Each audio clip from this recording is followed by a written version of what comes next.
நமது மீட்பர் இயேசு கிறிஸ்துவின் நாமத்தினாலே உங்கள் அனைவரையும் வாழ்த்துகிறேன்.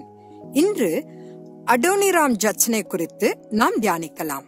மிஷனரியாக அந்நிய தேசத்துக்கு சென்ற முதல் அமெரிக்க மனிதன் இவர்தான். தேவ பக்தியுள்ள குடும்பத்தில் வளர்ந்த அவர் கல்வியில் மிகுந்த அக்கறை காட்டினார். 19வது வயதில் ஒரு தனியார் கற்றல் மையத்தை தொடங்கினார். மேலும் ஆங்கில இலக்கணம் மற்றும் கணிதத்தில் 2 புத்தகங்களையும் எழுதியுள்ளார்.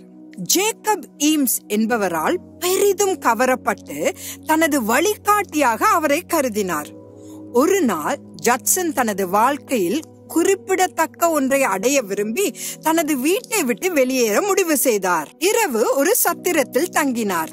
சத்திரத்தில் ஒரே ஒரு அறைதான் காலியாக இருப்பதாகவும் அடுத்த அறையில் தங்கியிருந்தவர் கடுமையாக நோய்வாய்ப்பட்டிருப்பதாகவும் வலியால் உரத்த முனகல்களுடன் உயிருக்கு போராடி கொண்டிருப்பதாகவும் அவருக்கு இடையூறாக இருக்கலாம் என்றும் விடுதி காப்பாளர் அவரிடம் கூறினார்.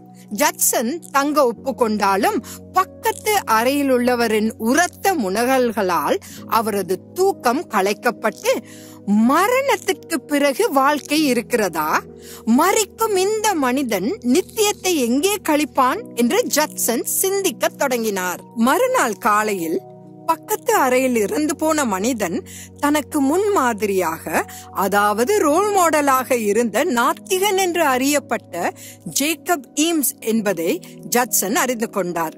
இந்த மறக்க முடியாத நிகழ்வு அடோனிராம் ஜட்சனை கிறிஸ்துவண்டை வழி நடத்தி அழிந்து போகும் ஆத்துமாக்களுக்கான பாரத்தை அதிகரித்தது. அது நிமித்தம் அவர் தன் ஆடம்பர வாழ்க்கையை துறந்து தனது சொந்த நாட்டை விட்டு வெளியேறி கர்த்தரின் மகத்தான கட்டளையை நிறைவேற்ற பர்மா என்று அழைக்கப்படும் மியன்மாருக்கு வந்தார். அடோனிராம் ஜட்சன் பர்மிய மொழியை கற்றுக்கொண்டு 36 ஆண்டுகள் பர்மிய மொழியில் வேதங்களை மொழிபெயர்த்தார். ஆண்டவருக்காக அவர் செய்த மகத்தான சேவைக்கு பிறகு 2,10,000 பர்மிய மக்கள் கிறிஸ்தவர்களாக மாறினர் என்று பதிவு செய்யப்பட்டுள்ளது.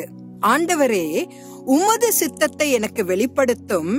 நீர் எனக்கு தந்த பரிசுத்த ஆவியின் உதவியால் அதை நிறைவேற்ற நான் சேவை செய்கிறேன் என்று அடோனிராம் ஒருமுறை கர்த்தரிடம் கூறியதைப் போல் நாம் அனைவரும் தேவனிடம் வேண்டிக் கொள்வோம்.